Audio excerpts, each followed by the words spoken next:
Hey folks, it's Nick Granville. Welcome to my YouTube channel. So today I thought I'd talk about the Gibson Les Paul.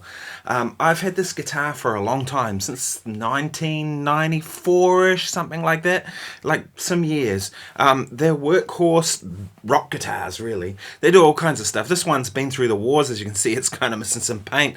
It's been broken twice. We'll get to all of that, but key thing I want to talk about today is what you can do to make this thing better. First thing, one issue everyone has, and I still have this with this guitar sometimes, like slipping because of that angle that comes off here, right? If it doesn't go straight like a Paul Reed Smith. The first one I do is you can if you get a little bit of sandpaper and wrap it around the string and just like open up the slot a little bit. Now you don't want to open up the slot on this side, you want to open it up on this side, right? So that it kind of goes off slightly to an angle. Only slight. You can go too far and ruin this, so don't do that. Just a little bit. Second thing, get a pencil, any pencil, and just draw a little bit of pencil lead inside the slot, and that'll help with allowing the string to kind of slide through there. You know, just use pencil. You can get products. I've seen like the best luthiers in the world all just use pencils, so maybe there's something in that. But yeah, those two things help a lot. Making sure your strings are stretched in after they're kind of done. So these pickups here, these are Seymour Duncan Antiquities, which are a vintage style pickup. They sound awesome. They really do sound good. I love these pickups. It's so easy to change pickups. The pickups that came with this guitar were actually quite high output. To me, that's not what a Les Paul should sound like, right? It should be kind of bright.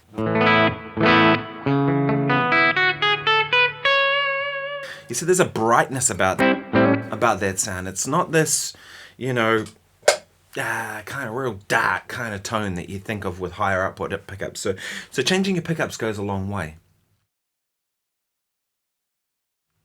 While we're on that, you can adjust the height of the pickups, and that goes a long way too. So if you have a look here, you can probably see it, but my neck pickup is actually sitting pretty low in the guitar. And the reason I do that is to try and balance between the two pickups. If your neck pickup is up the same height as your bridge pickup on a Les Paul, what you'll find is that when you change pickups, if I go back to a clean tone,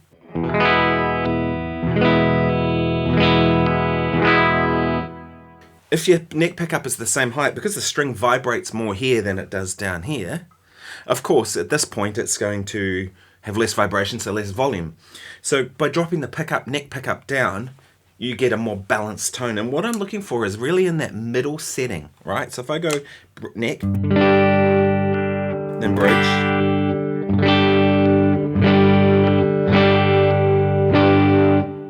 sounds quite like a nice combination of the two. It doesn't sound like either one pickup is favoring the other. Give that a try. So here what I have is I've actually wrapped around the top of the bridge. Some guitars you can't do that on. You'll know with your guitar if you can or not. What to watch out for is if I'm playing without the amp on,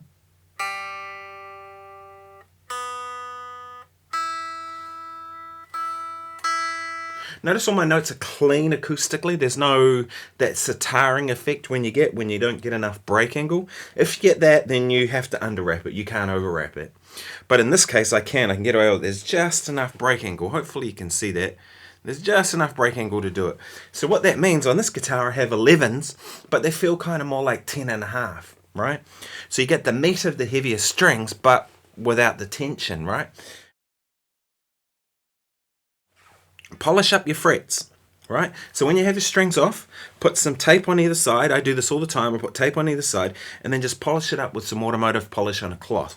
That makes such a difference to any guitar, but especially a Les Paul, because I'm going to do lots of vibrato and bending on this sort of guitar, because to me, I kind of think of it as a rock-based guitar. Now, it does a lot more than that. We'll get to that in a minute, but fret polish goes a long way. Next thing to do is, you'll notice here I've got one volume and one tone. I took the other two off and I just put these little plastic caps on it. For me, I much prefer that. I don't like the four controls. You may do. You may really like it in that middle position that you can blend between the two pickups. That's cool. But the key point here to make is do whatever works for you. right? If you only like simple controls like I do, one volume, one tone, do that. Don't be afraid to do anything to your guitar. You can always put it back. It's no big deal, right? Any guitar I get, one of the first things I do is I take the strap buttons off and I put strap locks on. I can't afford to have the guitar hit the ground and be an expensive hole in the floor. I use Schaller ones, I think they are, and then that way I can use this. I've got maybe 4 or 5 guitar straps, and I can use them from all my different guitars because they all have strap locks on them. So speaking of strap locks, if you break your neck because your guitar hits the ground, it happens, right? This guitar's been broken twice, neither time by me. One time I loaned it to a friend and he dropped it and it went snapped off, right? So I got glued back on. The first time it got broken actually was Air New Zealand. Good on you, Air New Zealand. In a hard case, they must have dropped it too hard or something and the inertia kind of snapped it. It had some, I don't know if you can see that on camera, but it's had a couple of shims put in there and what have you. It's been solid for 20 years now. Some people believe it makes them sound better. So don't worry, if it happens to your Les Paul, and it happens to everyone's Les Paul, Kirk Hammett broke Greenie, I think. Is that right? You know, one of the most famous Les Pauls there is in the world, and he broke it. So the thing is, if it does break, don't worry, it'll probably sound better. And the reason is that if it makes it more solid here, because the glue is stronger than the wood if done properly, right? And therefore, some people believe you get better tone for that. Makes sense, right? Maybe if you're a luthier, drop a comment down below and let me know what you think about that. But that's my understanding of it. So those are the things I do. Just to recap, I get the nut slot kind of angled off with sandpaper and then a little bit of pencil. I adjust my pickup heights to get the neck pickup lower and the bridge pickup for balance. I bridge wrap if I can. I fret polish. I simplify the controls to work for me. I put strap locks on, and I don't worry about a broken headstock if that's what's going to happen. That's what I do. And after that, your Les Paul is ready to rock.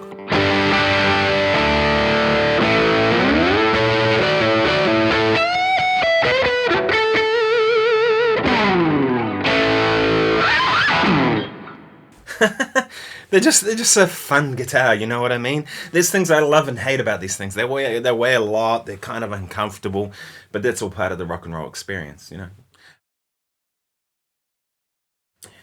Never forget that Les Pauls are great at a lot of things. Sure, it's a rock guitar. I think of it as a rock guitar, right? Ufwe Kenius, fantastic jazz player, played a Les Paul type guitar. An Aria Pro 2, I believe. So these can do a good jazz tone, right?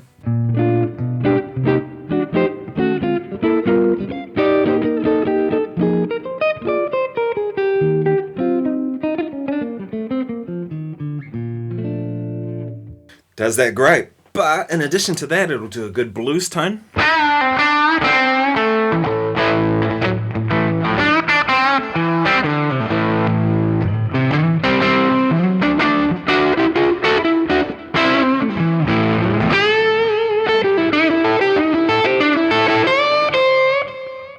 Fantastic blues guitar. It'll also get super funky.